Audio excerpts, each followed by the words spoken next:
Hello, cider explorers, and welcome to our October edition of ciders. I can't believe it's October already, and I am really excited for Native this year. I don't know how long you guys have been following us, but Native has been one of the ciders that has always been near and dear to my heart. I don't know if many of you know of my past company, Millstone Cellars, but we had worked very closely with local apples, wild yeast, barrels, all this cool stuff. And Native kind of encapsulates a lot of those ideas. So Native French Vacation, in the past we've always done the bottle. Why the can this year? Well, because cans ship easier and because we get our carbonation on point when we force carb.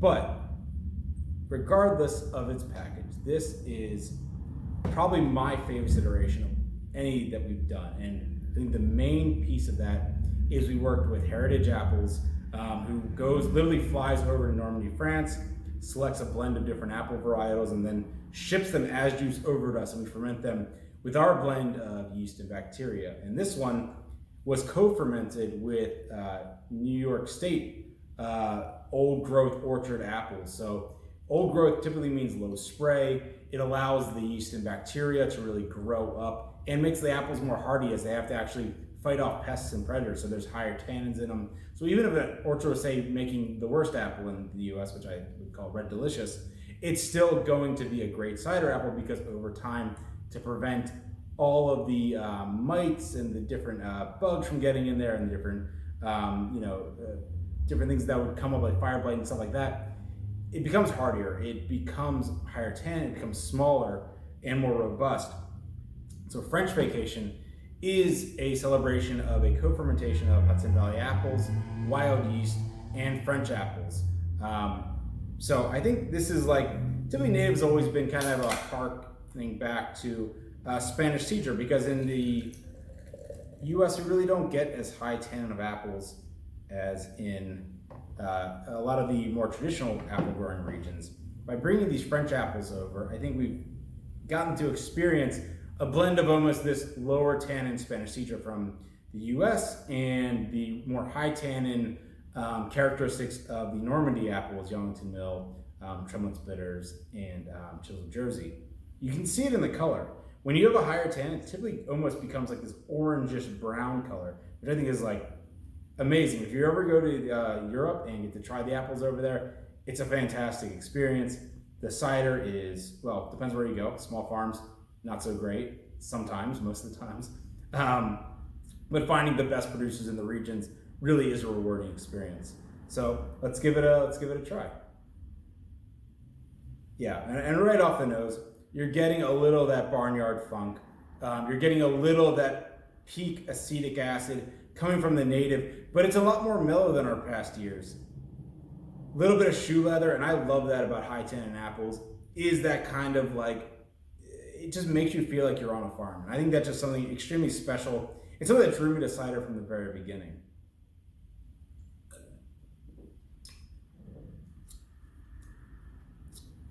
The tannin just keeps coming, and I love that about this cider. I love that we were able to pair, bright acidity, the native yeast of the Hudson Valley, co-fermenting with these Normandy apples, hence the name French Vacation.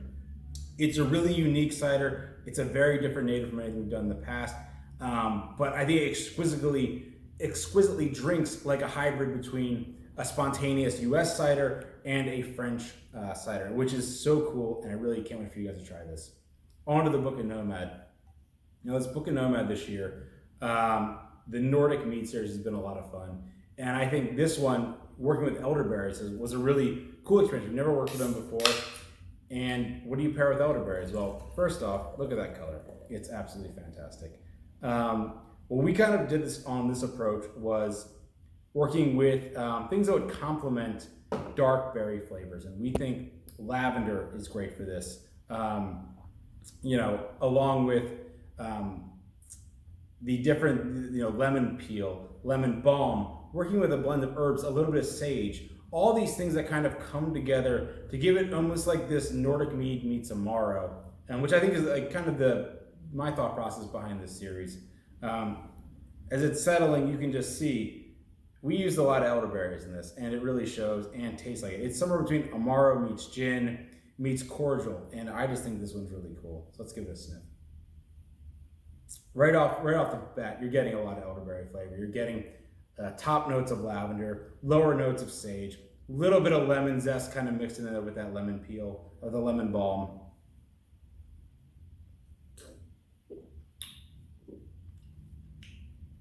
Comes off zingy right up front, but then it builds with like the different layers of what we put in there. The herbaceousness of the lemon balm, the floral characteristics of the lavender, and then it all kinds of come a little. There's also a little bit of hibiscus in this as well, along with that sage characteristic. All kind of creates a savory, cordial meets amaro, and I think it's just one of the. I really enjoyed this series. It's been a lot of fun to kind of play around with the different stuff that we've been working with. Next month, a lot of cool stuff. We're doing the longest name of all times, a peach maple smoked smash cider with our good friends at Cushwa Brewing out of Maryland. That one should be a lot of fun. Always love the cocktail influenced ciders. And then for the Book of Nomad, rounding out the series with a really gin inspired version of raspberry mixed with different gin botanicals. So juniper forward, and a lot of other kind of cool stuff mixed in there. That being said, until next time, Cider Explorers, cheers.